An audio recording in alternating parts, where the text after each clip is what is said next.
All right, welcome back to another episode of Masterfully Integrated. I'm Amelie Schaefer. This is Janine Subak. Well, I don't know how it shows up, but you're over there for me. So I don't. So anyway, we're Systematic Excellence Consulting. We help business owners figure out the next best step in their business, and we help them refine their internal operations. We help them build their teams efficiently and effectively so that their business can run without them. So today we're discussing, so this week on our podcast, we interviewed Amelia Roberts, who is fantastic. And we interviewed her about prospect attraction. So we're doing a series about the business hierarchy of needs, which we've talked about before. And so we're going through each step of the hierarchy, and we're interviewing people that are experts in those areas where we are not. And so we did prospect attraction this week with Amelia Roberts. So I'm going to put the link in the comments to so you can find the full interview if you want it. And but anyway, so today we're going to focus on just one part of what we had discussed with Amelia. So we're going to talk about what to do when you feel like you should say no to someone, but you think you should say yes. And then we're also going to talk about some things that you can do to better your chances to make sure that you're attracting the right people. So before we get started, I just want to make sure that we're live, make sure everything's good. And I want to, so just give me a second. Just need to make sure that we're up and going. Let's see. Oh, now it's like taking forever to load. Of course it is. Okay, it looks like we're good. Okay, here we go. All right. Yay. So we're good. And okay. There we go. Okay. Okay. There we go. Done. All right. Good to go. Okay. So let's start with what to do when you feel like you should say no, but you think you should say yes. So as you're doing prospect attraction, obviously you're going to be getting people contacting you and looking to book calls with you for, discovery calls and things like that. And so there's going to be I almost guarantee that there's going to be some instances where that person probably just isn't a great fit. And in the moments where you're feeling like you really need clients or you want to take the business on and you are hesitant to say no because in your brain is like, no, we need to take a client right now, we need the money, but you have this feeling kind of inside that's like, this just doesn't quite feel right. And so I'm sure that anyone listening can probably relate to that, because I know I've been in that situation multiple times. And for me, it took a couple times of saying yes to people I should have said no to and feeling that pain until I've decided to actually kind of draw the line in the sand and say, okay, when I feel that and my intuition is telling me that it's probably not going to be a good fit, I just say that and I'm okay with it, and then the thing that I do that I think allows me to feel better about the situation is that I always look for a way to refer them. So whether it's I refer them to someone else or I give them a recommendation on, hey, I would go here to look for someone for that. I really try to make the personal connection to someone, right? Person to person. If I have someone that I think would be a good fit for that.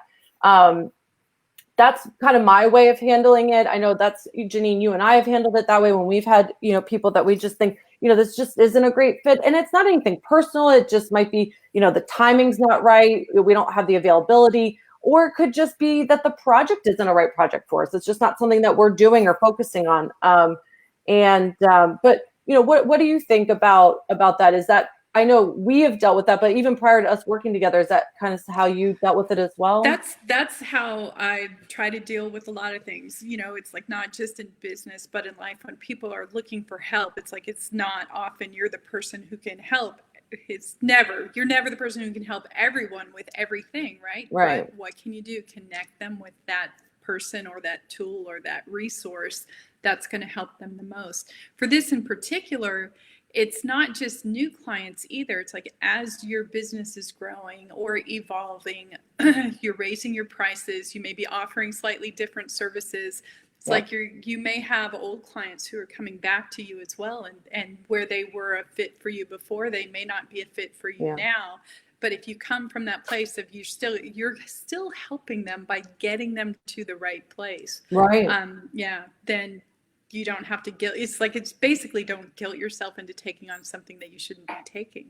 Yeah, absolutely. I also think the other thing you can do is if you recognize that you're attracting people that are not necessarily the right fit for the thing that you're selling, but you have a way to provide, if it's someone you're offering a done for you service, but you have someone that's more in the price range of a DIY service, you can offer them something like that, and having a step down. So that way you get on the call, you figure out what they need, you realize, listen, this isn't a good fit, but what I do have for you is this. And then you can still offer them. So then they're still there and they can grow with you to then maybe eventually be the right fit for your higher priced, program or, whatever your done for you services, whatever that next step is. So you have options to work with people. Now, if you're not in a place where you have, multiple levels in your value ladder right now, that's okay. You can point them in the directions, like you said, Janine, like a program, like a done for, a DIY program, how to learn how to do something or whatever.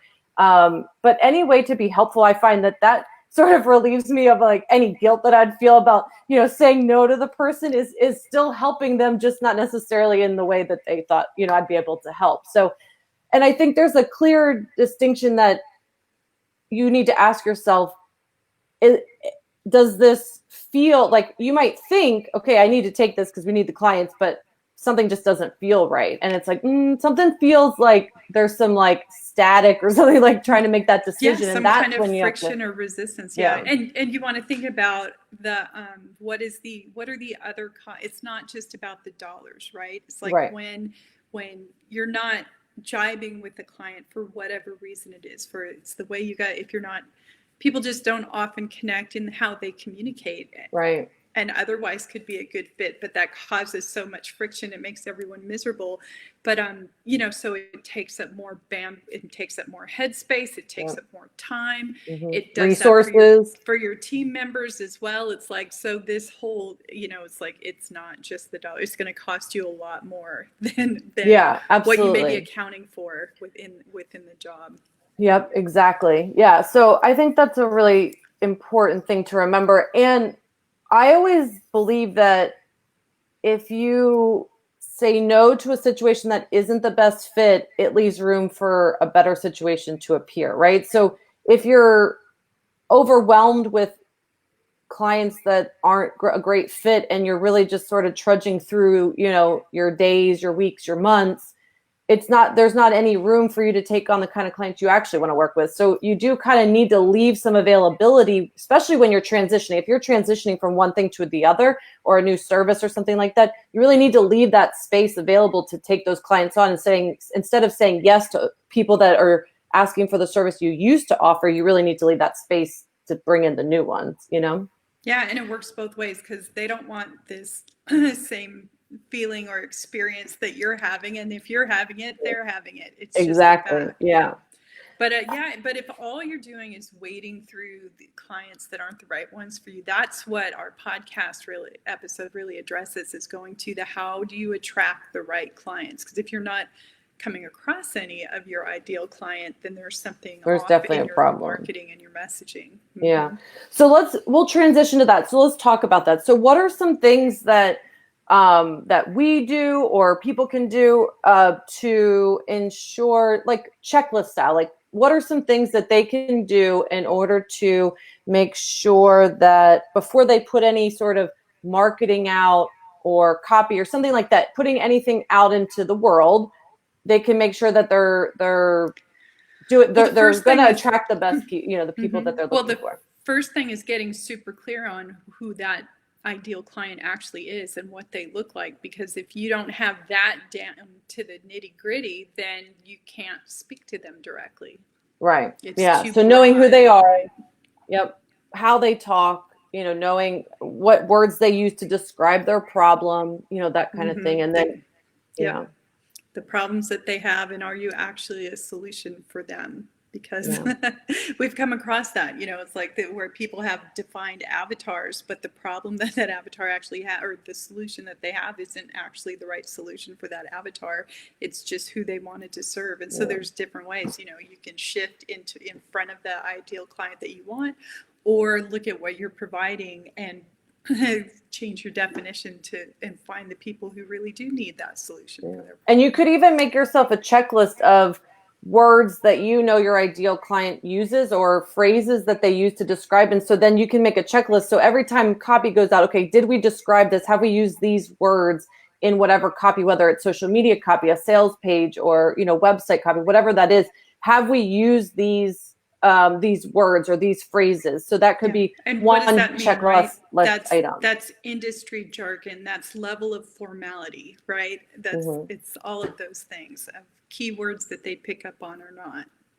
And even in imagery. So is the imagery reflecting the people you're trying to attract? If the people you're trying to attract are stay-at-home moms, pictures of people sitting in offices, right, like probably isn't going to work, and so make sure, check the images. That's one checklist item. Check the copy, make sure these phrases are in the copy somewhere, something like that. And then also, what are you selling? So what are you focused on selling? So if you know what you're trying to sell, then going into it, that's the conversation you have. And then understanding, okay, if this person doesn't meet, these standards, like this is what the person needs to meet in order to fit this program or this offer or whatever. And if they don't, what's my backup? And having that kind of in your back pocket as an option, but knowing, okay, these are what they have to have. And so when you start asking them questions and they start saying, and they're not answering them exactly right, like, okay, that might not be the best fit, but we do have this option, and then being able to do that. But that's something, is defining, like, okay, well, the offer that you're making, what do they like? Are there certain things that they need to have? Like, are you only going to take people in your program that make a certain amount? Do they have to have been in business for a certain amount of years? Do they have to have a certain amount of team members? And if those are requirements, then that's something that you need to have as like a checklist item. They need to meet this, it's a wicket they need to meet in order to be able to be considered for the program, Yeah. I think it's important to remember that most products and services are not unique. The thing that is unique about you is your voice and how you speak to people. And so that being clear about that and not generic is one of the people who, they may have heard the same message or they have the need for that product, and they've come across many other different service providers, but there's something about you that they're going to connect with, and that is what is going to make that relationship as client and provider a really joyful one at the same time. Yeah, definitely. What else? I mean, I can't think of it. Those are the main ones that I would, if you're going to create a checklist for yourself of, okay, here's all the things I got to do before I put out any marketing materials or, anything like that. Those are the things I would be. Well, you can also do the definitely nots, right? Mm-hmm. Yeah. Rather than it's sometimes. And that'd be part of the copy, because you're going to write that. So this is not for you if, you'll have that section of your copy to, to help people qualify themselves. Mm-hmm.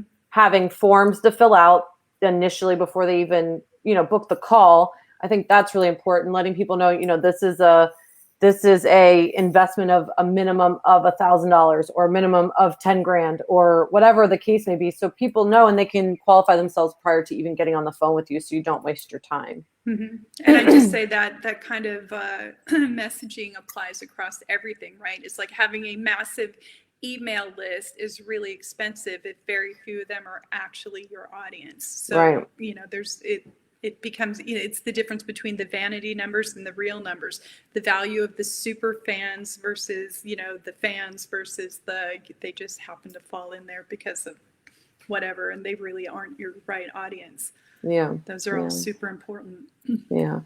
But yeah, I mean, I don't know. That's pretty much what that's kind of what I think. Did you have anything else that you would add to the list of things, kind of the checklist that you could create before, to make sure that you're attracting the right, I mean, obviously listening to the podcast, because Amelia Roberts gave us lots of great information and tips. And she even, there's linked to a free resource that she provided as well. And that's in the show notes of. Well, there is don't forget, there's how we conduct our discovery calls. When we're talking to people, we are actively keeping in mind, not just is the project that they have going on the right, it's like, can we provide the services for that?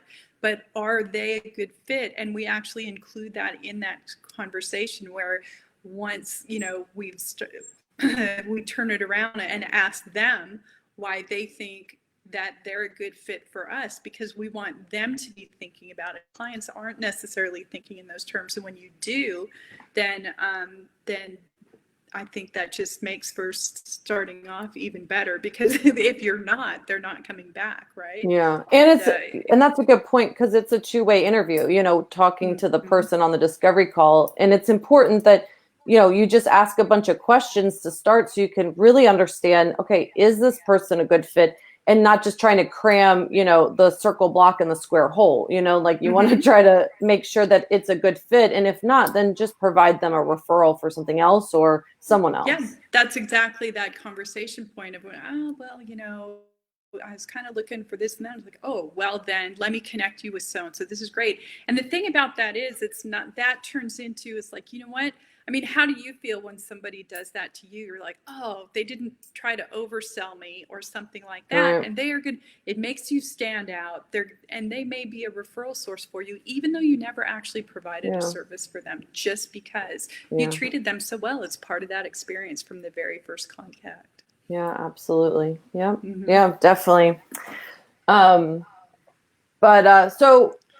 I mean, I think that's a wrap for us and what we do when we are trying to make sure that we're attracting the right people, asking questions, making sure your copy is speaking to the right people, you're using the words that they use, you're using the right imagery that would attract them. They need to be able to see themselves in it, to make sure. Also, making sure that you include a part where it says it's not a good fit if, and having them pre-qualify themselves before they get on a call with you. And then if they do get on a call and they're not a good fit, based on you asking a bunch of questions and asking them like why they think that they're a good fit for you.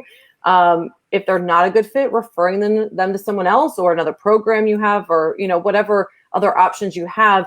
I think it's the best case scenario to be able to refer them versus just telling them no. I mean, just like we've talked about with employees and stuff, if contract ends with a client, figuring out a way, let's check in with you, or if you can't help them going forward, then you refer them to someone else. But it just keeps the lines of communication open, which I think are super, super important, for business owners to have that network. So, do you have anything else to add before we wrap up? I'm just thinking about all the analogies in networking to dating. And it's like, when you're dating, neither should you say yes to everybody who comes along. Yeah. That's just bad. Definitely. So make sure you check out the episode from the podcast with Amelia Roberts. The link is in the comments. And we hope that you enjoyed this. If you have any questions or comments, please leave them for us. If you catch the replay, give us a #replay. We'll be back here next week. We're here just about every Friday at 11:30 Eastern. And we hope you have a great weekend, and we will talk to you soon. Bye. Have a good one. Bye.